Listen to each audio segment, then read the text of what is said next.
And Mitch Morris was the dad of all dads, being like, you're taught that from the minute you start playing football. You never know what play is going to be the difference. And so he's like...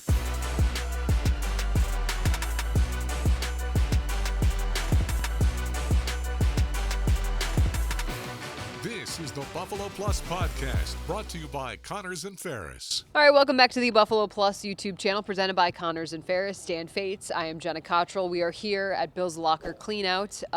Please be sure to like, comment, and subscribe to the channel. We always appreciate it. Closing in on 30K. Closing in on 30K subscribers, which we always appreciate. We obviously had our post-game talk after the Bills season ended to the Chiefs on Sunday. Today is Monday, so it's a very quick turnaround. But Dan, I want to hear your overall impression of where this team is at, kind of emotionally. Yeah. Because today was not what I personally expected. Yeah, I think emotionally it felt a little bit groundhoggy.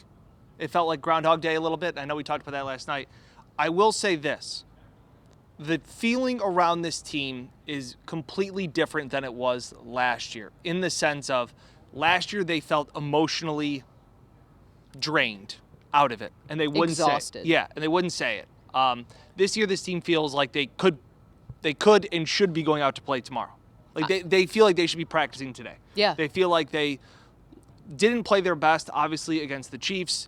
They tipped their caps to KC and all those things, but they feel like what they had done at the end of the season to turn things around, they all mentioned 6-6 and what the run that they went on, that they still should be playing football. And I feel like that emotionally, there's still something left in the tank as compared to last year where they were just gassed. I feel like whenever you walk into a locker room after the season is over, it is sometimes very uncomfortable. There's a lot of very fresh emotions. And for this team, talking with the guys, there's obviously frustrations because they have been so close for so many seasons. Yeah. But last year there was this feeling of that team was shot emotionally, mentally. They were completely drained. Whereas this year, I felt like this felt more like a rallying point of like, we are not there, but we need to execute on these little plays. And I feel like the whole vibe was completely different. It wasn't like, oh yeah, we got this, guys. It wasn't like, oh, no problem. But I felt like at the same point, there was the ability for this team to say, hey, we learned a hell of a lot from this season. I think you saw the positives, especially on the offensive side of the ball. I think everyone that we talked to was Sean McDermott did a hell of a job. Look at the resiliency of this group. What can we do now? And one of the questions that kept coming up was, are there big changes that need to happen? Is it the continuity? Is that maybe a downside to this team? And I felt like we kind of got a little bit, I don't want to say mixed reaction, but I feel like it wasn't the same answer from everyone. Yeah, and we want to hear your comments too, because I don't think anybody said blow it up, but I think there's a difference between fine tweaking, whether that's coaching, whether that's the staff, whether that's the personnel that are brought in and things like that. Because I think a lot of them said they felt close. Yeah. And again, they all looked at that Kansas City game. It's fresh. Some of them already said, we talked to Connor McGovern. He's like, I'm not watching the game for a few days. Like, I got to get away from football. That was kind of the advice we've heard from a lot of the guys. But just the sense of that game came down to a few plays. Like we talked about afterwards. They made them. The Bills didn't. And we asked them, like, well, how do you – we've heard that before. Like, whether it was 13 seconds or how do you make those plays? And Mitch Morris was – the dad of all dads, being like, you're taught that from the minute you start playing football. You never know what play is going to be the difference. And so he's like, I know it's cliche and all those things, but Micah Hyde said, like, we're going to think about those plays all offseason. You're going to question them all offseason. The fans are going to talk about them all offseason, because that is what playoff football comes down to. And the Bills just haven't been able to make those plays over the last 5-6 years. I do feel encouraged personally by what I saw today, because I think when we were leaving the Bills facility last year at this moment, it was, hey, we weren't getting beat out of the gym. We weren't getting run out of the gym. Hey, we could still hear that. Yeah, that's true. I guess that's fair. But for me, I feel like this team really did find something within that last stretch. And I love talking to Mitch Morse and the perspective that he offers, because I feel like he is so measured in the way that he goes about things. But to hear Mitch talk about the pain on one end, and even Josh, I mean, Josh was obviously very dejected after the game yesterday, but them saying the window has not closed. Josh Allen was asked that specifically, and he says, I do not believe the window is closed because of the belief that I have in myself, and that will never change. Yep. I thought that was a fair question, because I think that's what I'm seeing it on social media. The Bills' window's closed because the salary cap, they're already over. There's 23 free agents on this team, pending free agents. They're $43 million over the salary cap. It's not real. Don't worry about it. Everything's going to be okay. But nobody really flinched at it. And I agree. Deion Dawkins, I think, put it into perspective and said, like, it's a fair question. I understand where fans are going, man, our window's closing. Matt Beauvais of WKBW, our good friend, talked about the window closing, that, like, it's not that it's closed. It's not that it's wide open, but it feels like it has that child lock, like where you can't roll down the car window all the way so that, like, your kid can't stick their hand out. Like, it does feel a little bit like that. To get over that hump. Absolutely. If it was me, it's more small tweaks. It's more offensive weapons so that Josh doesn't have to do as much. And it's an interesting thing, too, because everybody was asked about Joe Brady and what he brought. Mm-hmm. Josh said that he was kind of playing with pretty much Ken Dorsey's playbook. Yes. And that he goes, there wasn't a whole lot that he could do. He said they worked on being better, simpler, being simpler and better. I'd be interested to see what a Joe Brady offense looks like with an offseason, with some more explosive pieces around Josh Allen. It is really bleeping tough to go 8, 9, 10 plays, 6 minutes, 8-minute drives all the time. Yeah. Your window for error is so slim, because you're only going to get then 5, 6 possessions. Mm-hmm. I think that's what's tough for me. So I think that it's small tweaks. I think you need some more explosive players, things like that. But they're close. I still believe they're close. We talked to Dawson Knox. We talked to Mitch Morse. We talked to Deion Dawkins. We talked to Josh Allen. They all reflected the sentiment of, we love Joe Brady. Josh Allen said, Joe Brady has my vote. You know, he might get some other head coaching interview opportunities. He has earned that. Yeah. But I think you see how much the team has rallied around him. I think you look at the development, too, of guys like Khalil Shakir and Dalton Kincaid, James Cook, obviously. And I think, too, like Osiris Torrance has been a player. I mean, obviously that's more Aaron Cromer's status. But at the same point, I think you saw the development of this team. But I agree with you that you need another weapon. You need a playmaker. You need a guy that maybe can stretch the field, having that speed.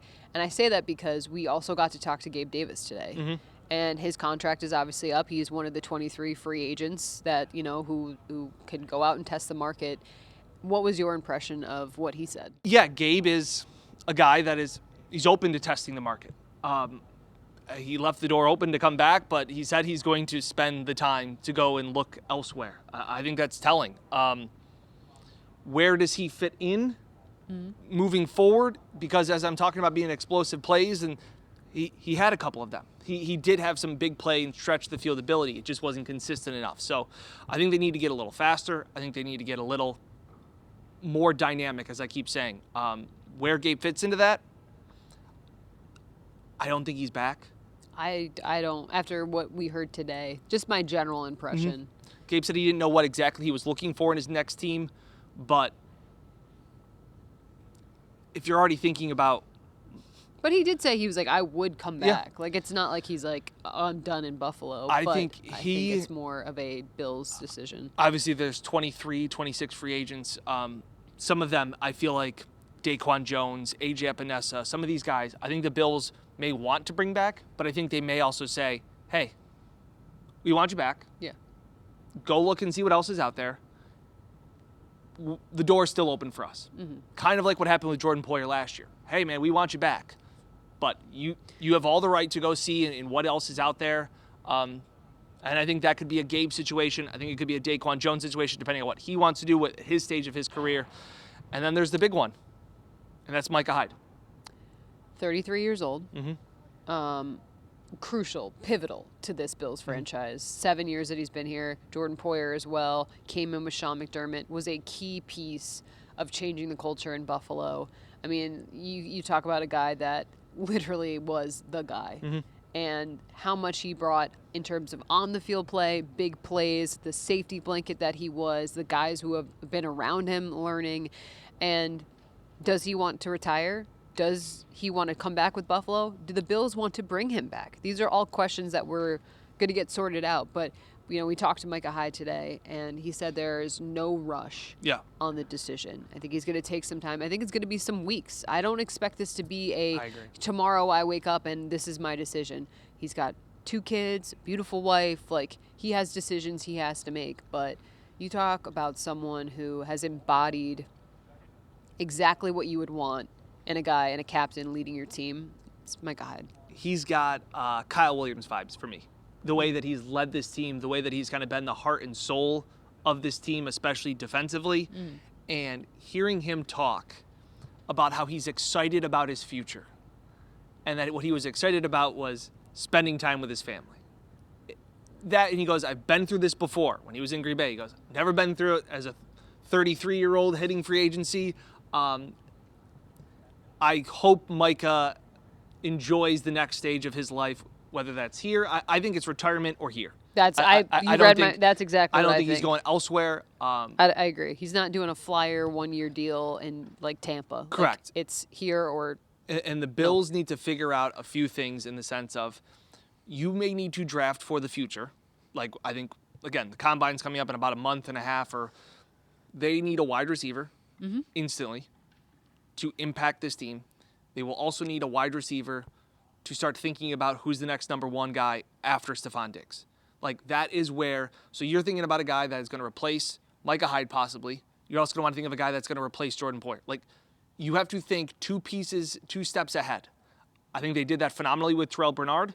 Yeah. They drafted a middle linebacker before. I think it worked out way better than they were ever expecting. So some of those things, again, they have a lot of questions on the defensive line. And we hear this every time we've done locker cleanup. You and me have done 7 of these. And it's, hey, the saddest thing is not only that the season's over, but it's that we don't get to spend this. There will never be all these guys together in the same locker room. This team all together. Yeah. Once again. There are a ton of decisions that need to be made. Yeah. So we'll see. Brandon Beane, Sean McDermott are expected to talk at some point this week. The expectation may be tomorrow or Wednesday, but this team, I don't know. I just felt like I didn't think we'd be here today. I didn't think we would be here today either. And I feel like even Josh said, like, this is surreal that we're all here doing this. Micah Hyde said everyone in that locker room thought that they were capable of beating the Chiefs, that their season would continue on. And it's those little plays that make all the difference. And like Mitch Morris said, you never know which ones those are going to be. Yeah, one other thing I just want to mention was we talked to Terrell Bernard. He said he was pretty close to being able to play. He said his ankle pretty much subflexed. Yeah. Subluxed. He sprained lost it on both sides. So he had no stability. He said he worked out on laterally. He said he worked out on Friday and Saturday, wasn't good enough to go. He does not believe that he will need a surgery. He believes it'll just be rest and rehab this offseason. Josh Allen said the same thing with his shoulder. He said it got better. He says he actually feels like right now the ball's coming out of his hand the best that it has all season. We saw that. Just another reason why this team can't believe that they're done. Yeah. There's more. There's more to talk about for sure. We'll have plenty more coverage on the Buffalo Plus YouTube channel. For Dan Fates, I am Jenna Cottrell. Please be sure to like, comment, and subscribe as we try to hit 30K.